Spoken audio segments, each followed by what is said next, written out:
سیکھنا چاہیے تھا. اور اب آپ کو پتا ہے کہ رشیا کی عوام کیا کہہ رہی ہے؟ رشیا کی عوام یہ کہہ رہی ہے کہ آپ کم از کم ایک ٹیکٹیکل جو نیوکلیئر پروگرام ہے وہ آپ یوز کریں یوکرین کے اوپر، تاکہ اتنا زیادہ نقصان نہ ہو. لیکن اتنا نقصان ہونا چاہیے کہ اب یوکرین جو ہے وہ آنے والے کئی دہائیوں تک جو ہے وہ پھر اس طرح کی جرات نہ کر سکے، اس طرح کا حملہ نہ کر سکے. اور سوچنے سے پہلے وہ 100 مرتبہ سوچے. اب یہ عوام کہہ رہی ہے رشیا کی کہ رشیا کو اب اس طرح کا ہائی لیول کے اوپر زیادہ بوم والا بھی اٹیک نہیں ہونا چاہیے اور زیادہ چھوٹا اٹیک نہیں ہونا چاہیے. اس طرح کا اٹیک ہو کہ جس میں آدھا یوکرین جو ہے وہ تباہ ہو جائے.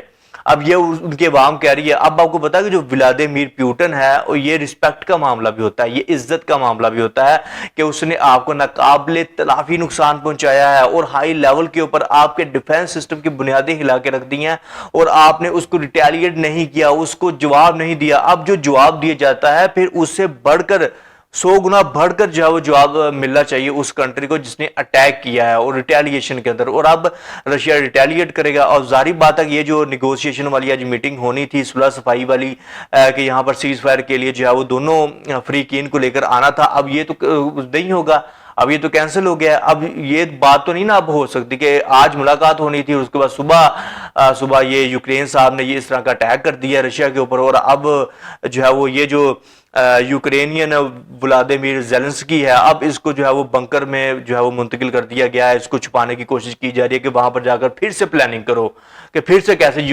رشیا کے اوپر جو ہے وہ اٹیک کرنا ہے. اور اب یہ جو ولادیمیر زیلنسکی ہے اب یہ بنکر کے اندر جا کر چھپ گیا ہے کہ اس کو وہاں پر منتقل کر دیا گیا ہے. ساری پہلے آپ کو نیوز پڑھ کر سناتا ہوں پھر اس کے اوپر بات کرتے ہیں. 1 جون 2025 کو یوکرین کی جانب سے روس کے اندر گہرائی میں کیے گئے ڈرون حملے کے بعد جسے آپریشن اسپائڈر ویب کا نام دیا گیا تھا، روس نے شدید رد عمل کا مظاہرہ کرتے ہوئے یوکرین پر جوابی حملے شروع کر دیے ہیں. بھائی روس آ گیا. اب بھائی 2 کروڑ مربع کلومیٹر رقبہ ہے رشیا کا تو کچھ جائے گا نہیں لیکن یوکرین کا کچھ رہے گا نہیں.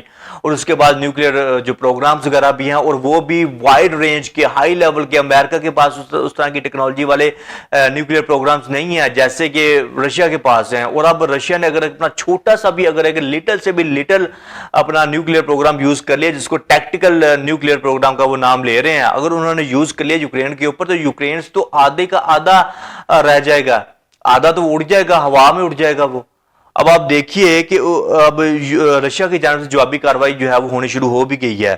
ان حملوں میں روس نے یوکرین کے مختلف علاقوں کو نشانہ بنایا ہے جن میں زاپورژیا، سومے اور پولٹاوا شامل ہیں. ان حملوں میں شہری عمارتیں، توانائی کا بنیادی ڈھانچہ اور دیگر اہم تنصیبات متاثر ہوئی ہیں